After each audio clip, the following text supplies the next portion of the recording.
สบายดีข้าพเจ้าพี่เจวาดวาสนาสุขสมบัติปัจจุบันเป็นพิธีกรมีธุรกิจห้างขายเสื้อผ้าที่ไอเทคมอลล์หนึ่งและยังมีอีกหนึ่งธุรกิจนั่นก็คือธุรกิจข้าวเหนียวหมูปิ้งเวียงจันทน์เนาะซึ่งเป็นธุรกิจของครอบครัวเฮ็ดร่วมกันเนาะเจ้าเนาะสำหรับจุดเริ่มต้นแรงบันดาลใจที่เป็นอย่างว่าจึงคิดอยากมาเปิดห้างเสื้อผ้าที่ไอเทคมอลก็คือแต่ก่อนวาดกาเป็นพนักงานเป็นนักจัดรายการวิทยุเป็นนักจัดรายการโทรภาพและการรับงานพิธีกรทั่วไปก็เฮ็ดมา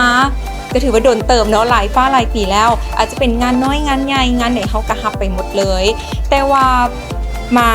แบบพอเวลาผ่านไปเฮาก็รู้สึกว่าเฮาก็อายุหลายขึ้นแล้วเฮาน่าจะมีเวียกหรือว่ามีธุรกิจหรือว่ามีงานอันใดอันหนึ่งที่เป็นหลักแรงให้กับตัวเฮาเองในตอนที่เฮายังมีแฮงหรือว่ามีความสามารถที่ว่าจะเฮ็ดได้ทำอิฐนี่คิดหลายอย่างคิดห้านอาหารน้อยทำอิฐเนาะอยากจะมีธุรกิจอันใดอันหนึ่งที่มันเป็นรายได้หลักให้กับเฮาถ้าว่าเฮาเป็นพนักงานถ้าว่าเขาเจ้าจ้างเฮาจึงได้เงินแต่สมมุติว่าเฮามีเวียกของเฮาเองก็คือเฮาเป็นเจ้านายเฮาเองเฮาบริหารเวียกงานของเฮาเองตัวนี้แหละมันเป็นจุดเปลี่ยนที่ให้วาดคิดอยากมาเฮ็ดธุรกิจเป็นของตนเองเนาะสำหรับร้านของวาดเองนอกจากเสื้อผ้าแล้วเนาะซึ่งว่าหลักๆแล้วก็คือจะเน้นเป็นสูทเดทเนาะเป็นเดทของผู้หญิงคือวาดใส่เนาะก็จะมีของแบรนด์นั้นแบรนด์นี้เนาะก็ว่ากันไปเนาะแต่ว่าอันนี้วาดจะเน้นในเรื่องของเนื้อผ้าก็คือเนื้อผ้าต้องดีคุณภาพสมราคาและนอกจากสูทเดทนอกจากเป็นประเภทเสื้อผ้าแล้วแบบนี้เนาะวาดกันยังมีเป็นประเภทพวกเครื่องสำอางเนาะก็จะเป็นพวกครีมที่นำเข้าเนาะมาจากทางเกาหลีเนาะก็จะมีเป็นประเภทเครื่องสำอางเป็นครีมบำรุงผิวหนังอย่างต่างๆและก็ยังมีเป็นคัพอี้เนาะหรือว่าบาปีกนกเนาะที่ว่าผู้หญิงมักใส่เวลาที่มาใส่แล้วเนาะก็จะให้หน้าอกหน้าอกของเฮาเนี่ยเนาะเบิ่งงามแล้วก็บูมเนาะแบบว่าโดดเด่นขึ้นกว่าเก่าเนาะอันนี้วาดกับจำหน่ายสนุกกันเนาะหรือว่าจะเป็นในเรื่องของแผ่นมาร์กหน้าเนาะกามาน้ำเนาะที่นำเข้าจากเกาหลีและก็ยังมีเป็นนี่ว่าเจลเนาะแผ่นติดหน้าเรียวเนาะอันนี้วาดก็ขายสนุกกันเนาะหรือว่าจะเป็นในเรื่องของผลิตภัณฑ์อาหารเสริมเพื่อลดน้ำหนักอย่างต่างๆว่าแบบนี้ก็มีและยังรวมไปถึงพวกอัซเซอรี่เนาะหรือว่าเป็นประเภทตั้งหูปลาลักแขนและก็เป็นใส่คอที่ว่าสาวๆสามารถที่ว่าจะเลือกซื้อไปตกแต่งใส่เวลาที่ว่าเขาจะออกงานอย่างต่างๆแบบนี้เนาะนี่ว่า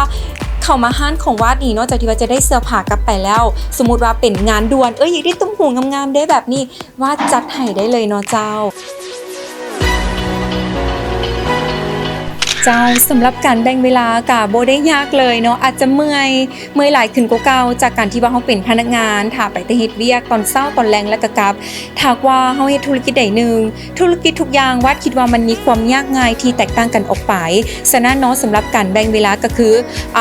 หลักๆแล้วแต่ก่อนวาดรับงานเป็นพิธีกรงานอีเวนต์อย่างต่างๆวาดก็ยังรับอยู่ต่างแต่ว่าเวียกอาจจะหน่อยลงแต่ก็บ่เป็นหยังเนาะโดนๆเฮาได้เฮ็ด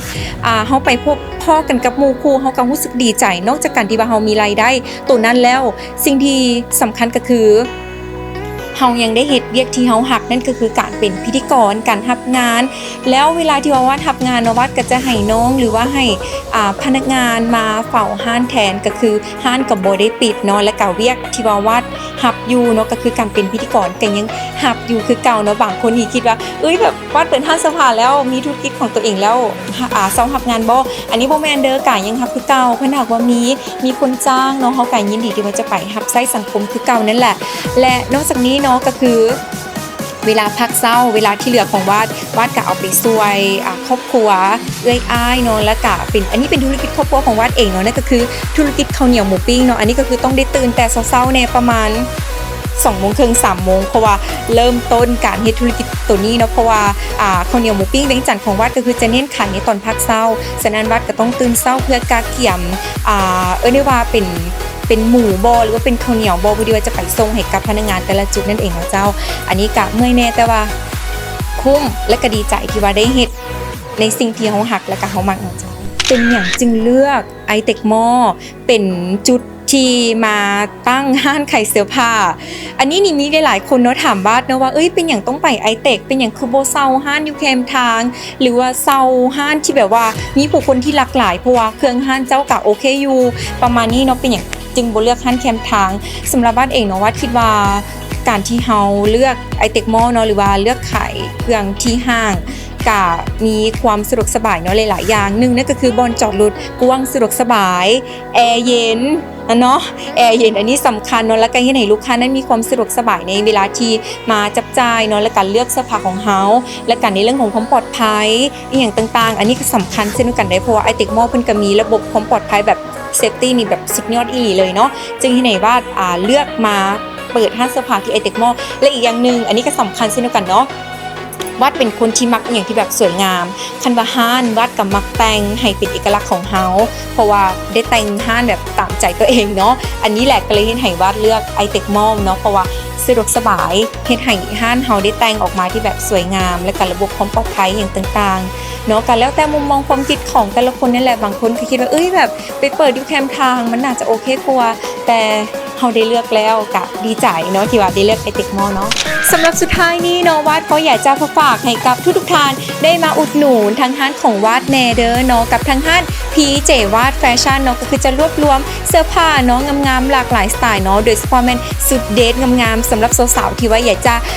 ได้ใส่ออกงานโบแบบนี้หรือว่าหนุ่มๆจะพาแฟนมาก็ยินดีต้อนรับเดี๋ยวว่าจะให้สรุปแบบที่เสร็จสุดๆเลยรวมไปถึงประเภทพวกตุ้มหูงามๆอัซเซอรี่โบแบบนี้เนาะและก็ยังมีเป็นผลิตภัณฑ์อาหารเสริมลดน้ำหนักเครื่องสำอางต่างๆเนาะครบสุดกันอย่างแน่นอนที่ทั้งห้านพีเจวาดแฟชั่นเดอร์สถานที่นั้นตั้งอยู่ที่ไอเทคมอลตึกใหม่สั้นหนึ่งทางเข้าเลี้ยวขวาล็อกที่2เนาะทางห้านของวาดนั่นก็คือหน้าโฮมห้านวาดเนาะจะเป็นห้านพิซซ่าเนาะดินเด่นเลยแล้วก็ห้านขายเครื่องกีฬาอย่างเข่าโฮมนั้นมาเลยเนาะห้านวาดก็จะอยู่เบื้องขวาพีเจวาดแฟชั่นเดอร์หรือว่าสามารถที่ว่าจะเข้าไปเบิ่งรายละเอียดต่างๆได้เนาะที่แฟนเพจของทางห้านวาดเองเนาะนั่นก็คือพีเจวาดแฟชั่นเนาะตอนนี้ขึ้นข้อมูลอยู่ที่ทางด้าน